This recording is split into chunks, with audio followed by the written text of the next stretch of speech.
Hello అండి, ఈరోజు నేను చదివే కథ నా కొద్దీ మంచితనం బాబు. రాసినవారు శ్రీపతి లలిత గారు. మా వైదేహి బంగారు తల్లి. పెద్దవాళ్ళంటే గౌరవం, చెప్పిన మాట వింటుంది. అత్తగారు పక్కింటి అమ్మమ్మ గారితో అంటుంటే విని నిటూర్చింది వైదేహి. ఈ మంచిది అనిపించుకునే బలహీనత చిన్నప్పటి నుంచి మొదలైంది వైదేహికి. అప్పటి వరకు ఇంటి దగ్గర స్కూల్లో చదివిన వైదేహిని కొంచెం దూరంగా ఉన్న పెద్ద స్కూల్లో చేర్పించారు. మొదటి రోజు టీచర్ ఇచ్చిన హోంవర్క్ మొత్తం చేసి చెప్పిన పాఠం చదివి వెళ్ళిన వైదేహిని క్లాసులో మెచ్చుకుంది టీచర్. అందరూ చూడండి, వైదేహి ఎంత చక్కగా మొత్తం హోంవర్క్ చేసేసింది, చెప్పిన పాఠం నేర్చుకుంది, క్లాప్స్ కొట్టండి అందరూ అంటూ అందరి చేత చప్పట్లు కొట్టించింది టీచర్. ఆ చప్పట్లు మెప్పులు వైదేహి బలహీనతగా మారాయి. స్కూల్లో, ఆ తర్వాత కాలేజీలో వైదేహి ఉత్తమ విద్యార్థినిగా ఉండటానికే తాపత్రయపడింది. తనతో చదివిన పిల్లలు, స్నేహితులు ఎప్పుడైనా క్లాస్ ఎగ్గొట్టి సినిమాకు వెళ్ళినా వైదేహి మాత్రం క్లాస్ అస్సలు మిస్ చేయలేదు. అలాగే ఉద్యోగంలో చేరాక కూడా ఎప్పుడూ ఉత్తమ ఉద్యోగస్తురాలిగానే పేరు పొందింది. అదే అదనుగా తోటి ఉద్యోగులు పనులు వైదేహి మీద వదిలేసి షాపింగ్కి వెళ్ళడం, ఏదో ఒక సాకుతో త్వరగా ఇంటికి వెళ్ళడం గమనించినా ఏమీ చేయలేక కోపం దిగమింగుకునేది. మంచి వాళ్ళకి కోపం రాకూడదు కదా అనుకుంటూ అలా వైదేహి మంచితనం ఆ నోట ఈ నోట పాకి సాకేత్ కుటుంబానికి చేరింది. అమ్మాయి బాగుంది, ఉద్యోగం చేస్తుంది, అన్నిటికీ మించి మంచిది అని అడిగి మరీ కోడలుగా తెచ్చుకున్నారు. పెళ్ళైన వారానికే వంటిల్లు అప్పచెప్పింది అత్తగారు తన మంచి కోడలికి. ఆనందంగా స్వీకరించింది ఉత్తమ కోడలు వైదేహి. పొద్దున లేచి అత్తగారికి మామగారికి కాఫీ కలిపి స్నానం చేసి ఆవిడ పూజ కోసం అంతా రెడీ చేస్తే వైదేహి టిఫిన్లు వంట చేసేలోగా ఆవిడ 6 కోట్ల దేవుళ్ళకి పూజ కానిచ్చేది.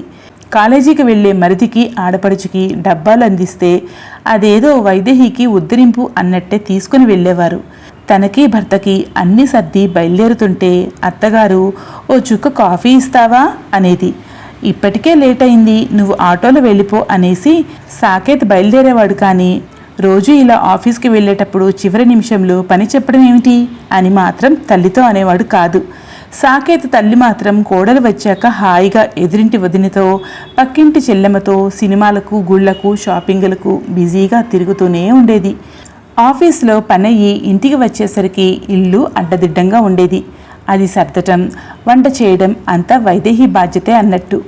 ఎప్పుడైనా బస్సు దొరక్క కాస్త లేటుగా వస్తే ఇంటిల్లి పాది సణుగుతూ ఉండేవారు.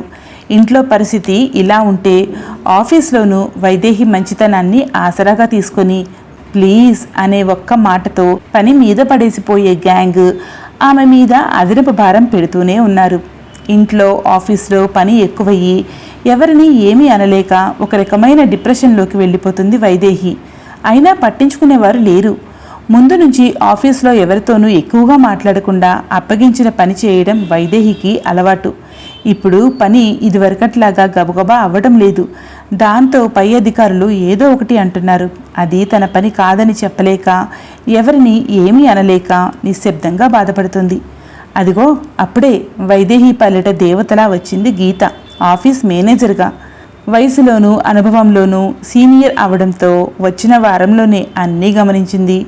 ఉన్న 4 ఆడవాళ్లలో వైదేహి తప్ప మిగిలిన వాళ్ళు పని ఎగ్గొట్టి తిరగటం, అదెంత ఆ అమ్మాయి నోరెత్తకుండా పూర్తి చేయడం, అందరూ 5 అవగానే వెళ్ళిపోతుంటే వైదేహి మాత్రం 6:30 దాకా కదలకుండా చేయడం. థ్యాంక్స్ వైదేహి, నువ్వెంత మంచిదానివి అని వాళ్ళు అనగానే ఆ అమ్మాయి మొహంలో మెరుపు. అన్నీ గమనించింది గీత. 1 నెల అవగానే గీత మొదటిగా అందరి సీటు మార్చింది. ప్రతి వాళ్ళు ఫైల్ అవగానే వచ్చి దాని వివరణ ఇవ్వాలి అని చెప్పింది. దాంతో అందరూ ఎవరి పని వాళ్లే చేయడం మొదలుపెట్టారు. వైదేహి మంచి పనిమంతురాలు, ఇలాంటి వాళ్ళు మేనేజర్గా ఉండాలి అనుకుంది గీత. ఒకరోజు వైదేహి లంచ్కి కూర్చుంటే గీత కూడా బాక్స్ తీసుకొని ఆమె దగ్గర కూర్చుంది. అందరితో కూర్చుని తినకుండా ఇలా ఒంటరిగా కూర్చున్నావేమిటి వైదేహి అంటూ బాక్స్ తీసింది. మొహమాటంగా ఒక నవ్వు నవ్వింది వైదేహి. నీకు నవ్వు తప్ప మాటలు రావా అన్న గీతతో, అనవసరమైన మాటలు మాట్లాడే కంటే ఇదే మంచిది కదా గీత గారు అంది. నువ్వు మంచి పనిమంతురాలివి, ప్రమోషన్ ఎందుకు తీసుకోలేదు అడిగింది గీత.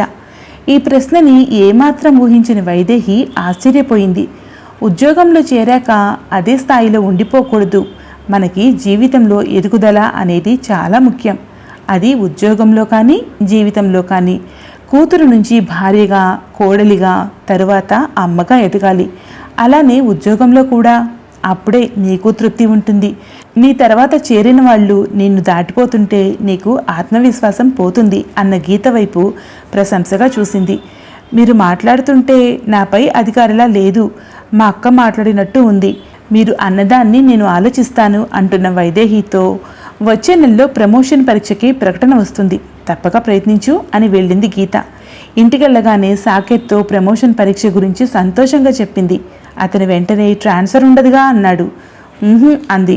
అయితే చదువు అన్నాడు. కానీ అసలు వైదేహికి టైం ఎక్కడా అనే గ్రహింపు లేదు.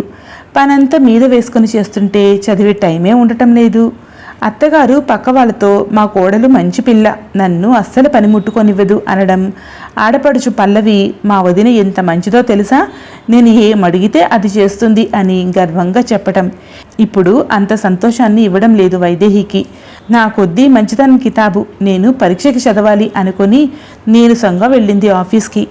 ఈసారి వైదేహి వచ్చి గీతతో, మీతో లంచ్ టైంలో కొంచెం మాట్లాడాలి అంది.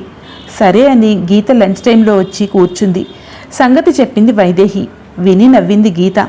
నేను నీ బలహీనత గమనించాను వైదేహి. నీకు మంచిదానివి అనిపించుకోవాలని తాపత్రయం. నువ్వు ఒకటి గ్రహించు, ప్రపంచం మొత్తానికి ఎప్పటికీ నువ్వు మంచిదానివి కాలేవు. నిన్ను మంచి అని పొగిడేవాళ్ళు ఎప్పుడైనా నీకు ఉపయోగపడ్డారా, లేక నిన్ను ఉపయోగించుకుంటున్నారా? ఆలోచించు. ముందు నీ మంచి చూసుకో, తర్వాత నీ కుటుంబం మంచి చూడు, తర్వాతే ఎవరైనా. నువ్వు ప్రమోషన్ తెచ్చుకుంటే నీ కుటుంబంలో అందరికీ ఆర్థికంగా ఉపయోగం. అలాంటప్పుడు వాళ్ళందరూ నీకు సహకరించాలి. కాదంటే నువ్వు నెమ్మదిగా చెప్పి ఒప్పించు. వాళ్ళు సహాయం చేయకపోతే వాళ్ళని ఎలా ఒప్పించాలో నువ్వే ఆలోచించు చెప్పింది గీత. ఇంటికెళ్ళాక భోజనాలు అయ్యాక అందరూ ఉన్నప్పుడు నెమ్మదిగా ఆ ప్రస్తావన తెచ్చింది. అత్తయ్య గారు, నాకు వచ్చే నెలలో ఆఫీస్ పరీక్షలున్నాయి. పొద్దున మామూలుగా అన్ని పనులు చేస్తాను, సాయంత్రం ఆఫీస్లో చదువుకొని రావాలి. ఈ నెల రోజులు రాత్రి వంట పల్లవి సాయంతో మీరు కొంచెం చూసుకోండి అంది. చూడమ్మాయి, గుళ్ళో రేపటి నుంచి ప్రవచనాలు, నేను వెళ్ళాలి, నాకు కుదరదు అని అత్తగారు అంటుండగానే, నాకు 2 నెలల్లో ఫైనల్ పరీక్షలు, నాకు ఇవన్నీ పెట్టక వదినా అని లేచి వెళ్ళిపోయింది పల్లవి. నిస్సహాయంగా భర్త వైపు చూస్తే పేపర్ చాట్న తలదాచుకున్నాడతను. నువ్వు మంచిదానివి అనిపించుకోవడం వల్ల నీకేమైనా ఉపయోగమా అన్న గీత మాటలు గుర్తొచ్చాయి. రాత్రంతా ఏడ్చి కళ్ళు ఎర్రబారి మొహమంతా ఉబ్బి ఉన్న వైదేహిని ఆఫీస్లో విచిత్రంగా చూశారు అందరూ. నాకీ మంచితనం వద్దు గీతగారు అంటూ కళ్ళనీళ్లు పెట్టుకున్న వైదేహిని నవ్వుతూ చూసి ఒక లెటర్ చేతికిచ్చింది గీత. మంచితనం నీ బలం కావాలి వైదేహి, బలహీనత కాదు. దాన్ని ఎలా వాడుకోవాలో తెలుసుకో. మంచిగా ఉండొద్దని ఎప్పుడూ ఎవ్వరూ చెప్పరు, కానీ దాన్ని అవతలి వాళ్ళు అస్త్రంగా వాడి నిన్ను ఉపయోగించుకోకుండా చూసుకో. నీ చేతుల్లోనే ఉంది. నీకు 1 నెల రోజుల ట్రైనింగ్ ముంబై హెడ్ ఆఫీసులో వేశారు. ఒకవేళ వెళ్ళకపోతే డిసిప్లినరీ యాక్షన్ తీసుకుంటారు అంటున్న గీతని ఆశ్చర్యంగా చూస్తున్న వైదేహితో, ఇది మంచి అవకాశం. నా స్నేహితుడు అక్కడ ఫ్యాకల్టీ, అతనికి చెప్తేనే నీకు ట్రైనింగ్ అవకాశం వచ్చింది. ఈ టైంలో అక్కడ ప్రమోషన్ పరీక్షకి తగ్గ ట్రైనింగ్ ఉంటుంది. ఇది నీకు సువర్ణ అవకాశం. మామూలుగా అంటే మీ ఇంట్లో ఒప్పుకోరు, కానీ వెళ్ళకపోతే చర్య తీసుకుంటారు అంటే చచ్చినట్టు ఒప్పుకుంటారు అంది గీత. ఇంటికెళ్ళాక ఏమీ మాట్లాడకుండా ఆ కాగితం సాకేత్ చేతికిచ్చింది వైదేహి. ఇదేమిటి, పరీక్ష అన్నావు? ఇప్పుడు ఈ ట్రైనింగ్ సందేహంగా అన్నాడు సాకేత్. నాకేం తెలుసు, ఇది తప్పదు. పరీక్ష ఎలానో తెలీదు. ఆ టైంకి ముంబైలోనే ఉంటాను.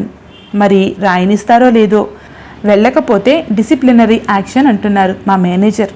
ఏదైనా తేడా వచ్చి ఉద్యోగానికి ముప్పు వస్తే మనం పల్లవి పెళ్లి కోసం మేడ మీద కట్టడం కోసం చేస్తున్న పొదుపు ఆగిపోతుంది.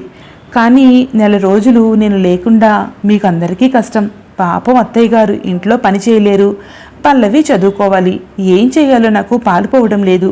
పోనీ ఉద్యోగం మానైనా? మంచితనం ముసుగు వేసుకొని బాధగా అంటున్న వైదేహిని అప్పటికే బయట తచ్చాడుతున్న అత్తగారు గబాల్న రూంలోకి వచ్చి ఆపారు.